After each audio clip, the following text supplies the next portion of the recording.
A storm is brewing within the House of Windsor, with Prince Harry reportedly seething with indignation over the Canadian authorities' decision to provide luxurious accommodations for his cousin, Prince Joachim of Denmark, and his wife, Princess Marie. The controversy erupted last week when it was revealed that Prince Joachim and Princess Marie, who are not working members of the Danish royal family, were granted access to a lavish, five-star hotel suite during their recent visit to Canada.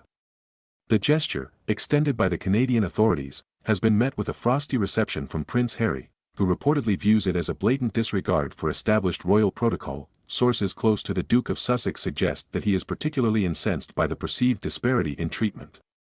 While Harry and his wife, Meghan Markle, have faced intense scrutiny and criticism in both the British and Canadian media, Joachim and Marie have been welcomed with open arms and afforded VIP treatment. This perceived double standard has fueled Harry's resentment, leading him to question the motives behind the Canadian authorities' seemingly preferential treatment of his Danish relatives. Harry feels like he and Meghan have been unfairly targeted, a royal insider revealed. They've been subjected to relentless negativity, while Joachim and Marie are being lauded as esteemed guests. It's a slap in the face, and Harry is not one to take such slights lightly. The controversy has also cast a spotlight on the complex dynamics within the extended royal family. While Harry has always maintained a close relationship with his cousins, the preferential treatment afforded to Joachim and Marie has reportedly strained those ties. The Duke of Sussex is said to be particularly disappointed that his Danish relatives, who are not actively involved in royal duties, are receiving such lavish hospitality, while he and Meghan, who have dedicated their lives to public service, are often met with hostility and suspicion.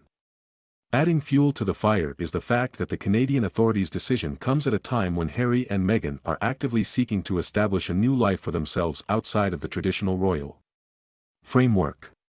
Their efforts to forge their own path have been met with resistance and criticism, both from within the royal family and from the media. The contrast between their struggles and the warm reception given to Joachim and Marie has only served to deepen Harry's sense of alienation and resentment. Harry and Meghan have bent over backwards to prove their commitment to public service, the source continued. They've worked tirelessly to support various causes and have consistently demonstrated their dedication to making a positive impact. Yet, they are constantly being undermined and criticized, while Joachim and Marie are being treated like royalty without having to lift a finger. The controversy has also raised questions about the Canadian authorities' understanding of royal protocol. While it is customary for visiting royals to be treated with respect and courtesy, the level of accommodation provided to Joachim and Marie has been deemed excessive by some royal watchers. Critics argue that the Canadian authorities have overstepped the mark, blurring the lines between working and non-working members of the royal family. The Canadian authorities needs to be more discerning in its approach to royal visits, a royal commentator argued. While it's important to show hospitality, it's equally important to adhere to established protocols and avoid creating the impression of favoritism.